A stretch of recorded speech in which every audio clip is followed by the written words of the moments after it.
அனைவருக்கும் வணக்கம். நான் நடைக்காடன். என்னுடைய வீடியோக்கள் நீங்கள் பார்த்துருப்பீங்க. கொஞ்சம் வீடியோ போட்டிருந்தேன். அதுகள் வித்தியாசமானதில் இப்போ என்னுடைய மனதில் பட்டதுகள், நான் அறிஞ்சதுகள், என்னுடைய கடந்த கால அனுபவங்கள் இலங்கையில் அதுகளை பற்றி தான் போட்டுருந்தேன். இங்கே நான் இப்போ இருக்கிற இடம் கனடாவில் உங்களுக்கு தெரியும், அதிகமான ஆக்களெல்லாம் இந்த விசிட் விசாவில் வந்திருக்கினேன். அவை இங்கே கனடாவுக்கு விசிட் விசாவில் வந்தாலும் அவைன்ற கூடின நோக்கம் இந்த நாட்டில் இருந்து இந்த கனடிய பிரஜையாக இருக்கிற நோக்கத்தோடு தான் வந்திருக்கிறேன். தொழில் எடுத்து தன்னுடைய மனைவி மக்களோடு இந்த நாட்டில் வாழ்கிற இது ஒரு நல்ல நாளாண்ட அபிப்பிராயம் எல்லாருக்கும் இருக்குத்தானே. அப்போ அது பிள்ளையல்ல. அப்போ அதில் பலருக்கு பிரச்சனை என்னென்றால், இங்கே என்னென்று தொழில் செய்கிறது, தொழில் எடுக்கிறாங்க. எல்லோரும் நிறைய பேர் இங்கே வந்திருக்கிறபடியால் இன்றைய நிலைமையில் பலருக்கு தொழில் பிரச்சனை இருக்குது.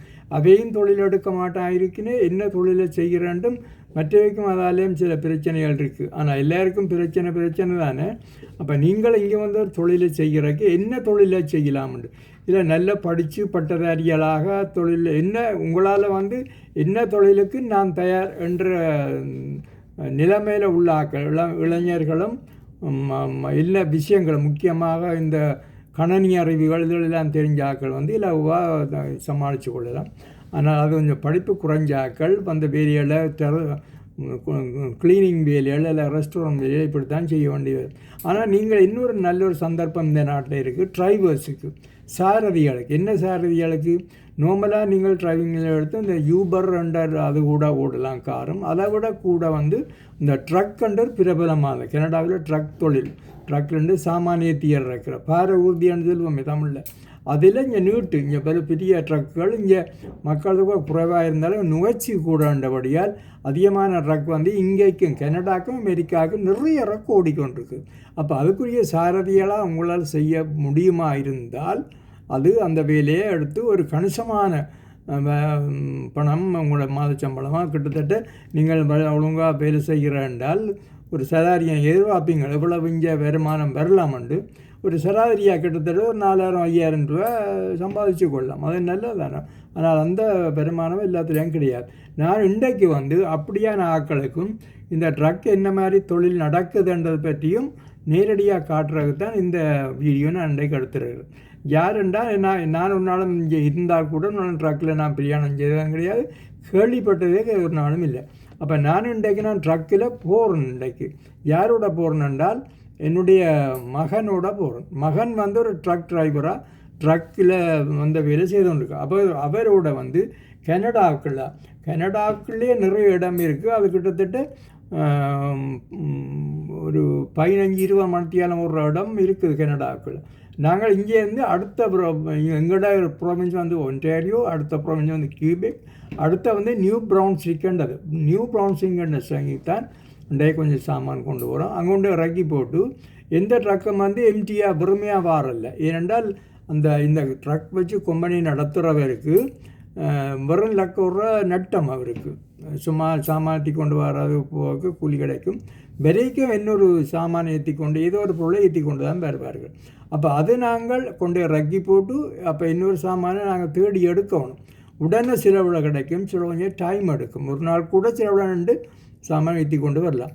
அப்படி ஒரு அனுபவத்தை இப்போது அதோடு நாங்கள் போகிற வழியில் நிறைய தூரத்தில் எங்களுக்கு நாங்கள் வாஷ்ரூமு போக வேண்டி வரலாம், சாப்பிட வேண்டி வரலாம். அதனாடி ரோட்டு அரிக்கனிலே அந்த ட்ரக்கை வெளியிலே எடுத்து எங்களுக்கு தேவையான பொருட்களை டீசல் என்றப்ப வேண்டி வரும்.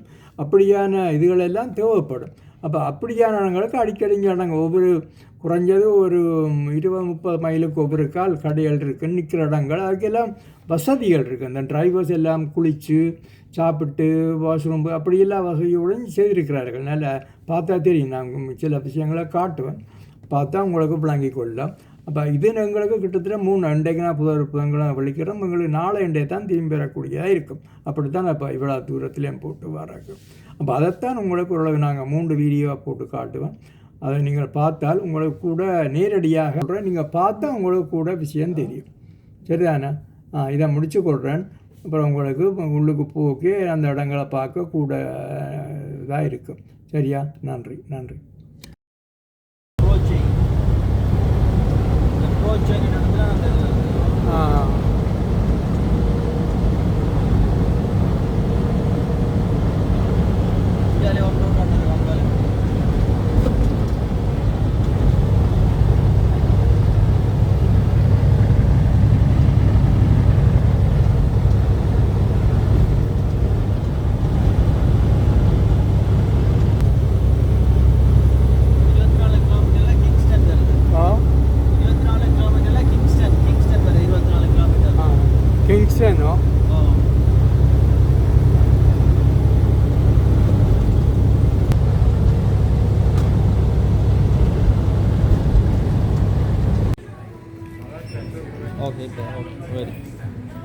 அவ்வளவு என்ன.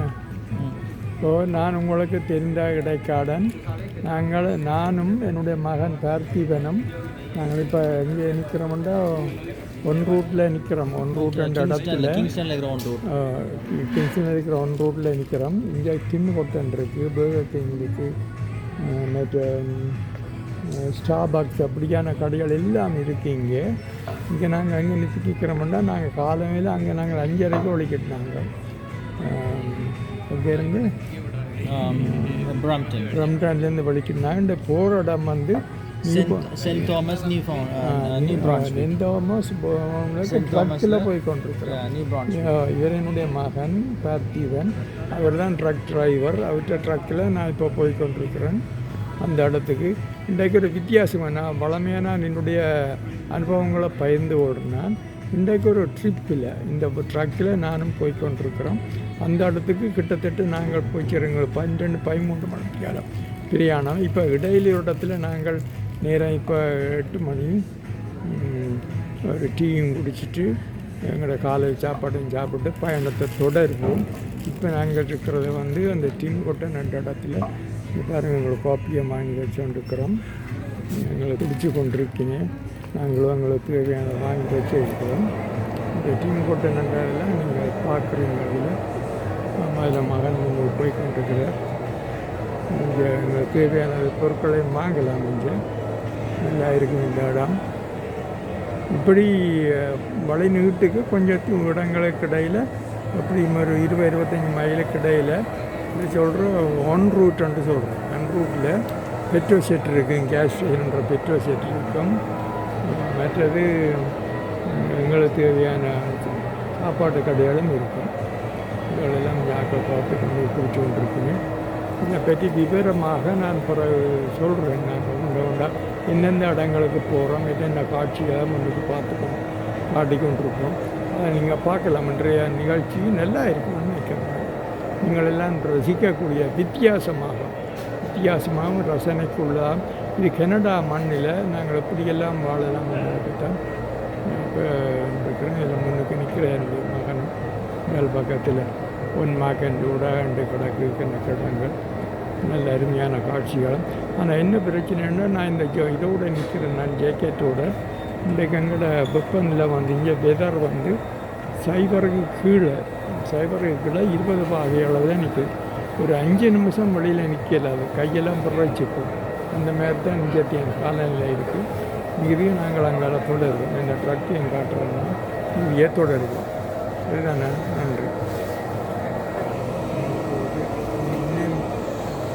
செல்ஃபி எடுத்தால் இங்கேயும் பிடிக்கும், அல்லது மற்ற தட்டி விட்டால் இங்கேயும் பிடிக்கும். நான் இதை தான் கொண்டு வரேன்.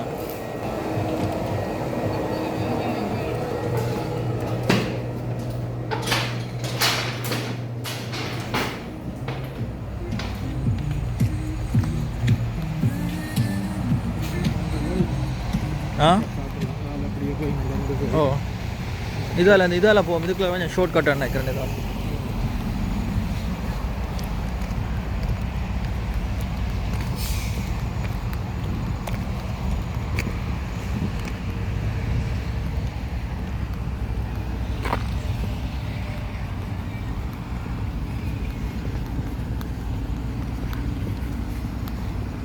இப்போ நடந்து கொண்டு வந்து வாரம். இப்போ ட்ரக் அடிக்கி போகிறோம். அப்படி தான் நிற்கிறது இந்த இடத்துலேருந்து. இப்போ வந்துட்டு நான் உங்களுக்கு சொல்லிட்டேன். நான் இப்போ காஃபி கப்போட வாரம் நாங்கள் தெரியும் தானே. நான் சொன்ன பாருங்க முன்னுக்கெல்லாம் ஸ்னோக்கள் எல்லாம் அங்கே கரையாக கிடக்க அப்படி என்னென்னா கரையாகி போய் வெப்பனில் மேலே வந்தால் தான் கரையும், அல்லாட்டி கரையாது. இப்படி தான் இருக்கும். பாருங்க கஷ்டப்பட்டு தான் வாரம் இதில். அதில் பாருங்க முன்னுக்கு ட்ரக்குகள் நிற்குதுகள். இந்த இடத்துல வந்து போகிறோம். முக்கியமாக வந்து கனடாவில் மக்கள் தொகை குறைவென்றாலும் அவை நுகர்ச்சி கூட என்றபடியால் நிறைய பொருட்கள் இந்த ட்ரக்கெலாம் வந்துருக்கு. இப்போ நாங்கள் மொன்ட்ரியல் என்ற இடத்தையும் பாஸ் பண்ணி தான் நியூ சிட்டிக்கு அங்கால போகணும். அங்கேருந்து எங்களோட பிரயாணம் நேரம் வந்து 13 மணிக்கெல்லாம் காட்டுது. 13-14 மணிக்கெல்லாம் செல்லும்.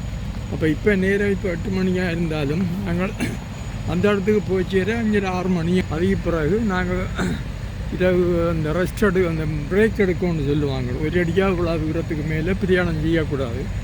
அப்போ அன்றைக்கு நாங்கள் இந்த ட்ரக்குக்கு நின்றுட்டு புதிய காலையில் கொண்ட பொருட்களை இந்த உரிய இடத்துக்கு அன்லோட் பண்ணிட்டு பிறகு நாங்கள் போகிறதுக்கு எங்களுக்கு நாங்கள் புதுசாக லோட் பண்ணுவோம். நாளைக்கு லோட் பண்ணி கொண்டு தான் நாங்கள் திருப்பி நாங்கள் டொரண்டோவுக்கு வருவோம். அதுக்காக நான் போகிற இடங்கள் உங்களுக்கு இடங்களில் சில சிட்டிகள் சில இதுகளை நாங்கள் காட்டிக்கொண்டு போகிறோம். நாங்கள் மிச்சத்தை கதைப்போம். கேட்டா என்ன போகிறோங்க. இப்போ நான் எங்களோட ட்ராக் இதில் நீங்கள் அதில் வருங்க அந்த 803 நாங்கள் ட்ராக் தான் அந்த ட்ராக் 803 திங்க ஐந்து தான் எங்களோட ட்ராக் வந்து நீங்கள் வருங்க. இதுதான் எங்களோட ட்ராக் வந்து இப்போ ஏறப்போகிறோம் ட்ராக்கில் வேறு எங்களை காலை சாப்பாடு சாப்பிட்டு சரிங்க. அந்த அந்த அந்த நீங்கள் மெட்ட போத்தாலும் சாப்பாடு கொண்டு நாங்கள் சாப்பிட்டு நாங்கள் வச்சுருவோம். Right, okay.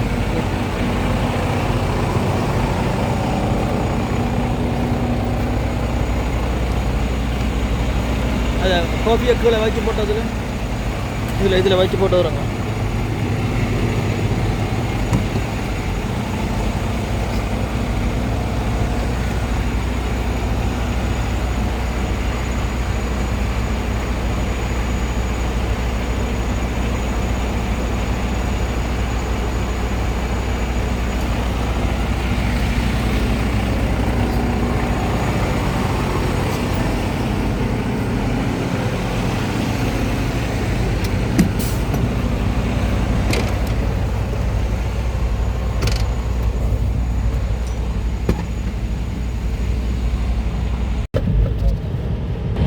ஓகே, இப்போ வீடியோ போய்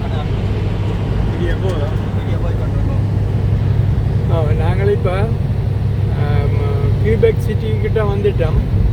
இங்கே எல்லாம் ஃப்ரெஞ்சாக தான் இருக்கு. நான் காலம் வலிக்கிட்டது ஒன்டாரியோ ப்ராவின்ஸில்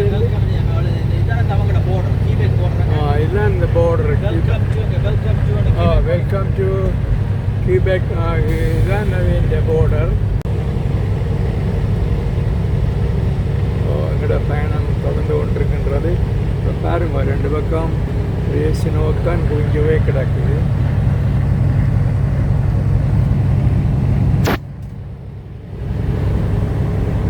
நியூ ப்ரௌன்ஸுக்கு போடுறதுக்கு இன்னும் எங்களுக்கு 4 மணிக்கு 3.5 மணித்தியாலும் செல்லும் போல் கிடக்கு. 2 வருது வெளியில். சரியான குளிர் -20 நிற்குது.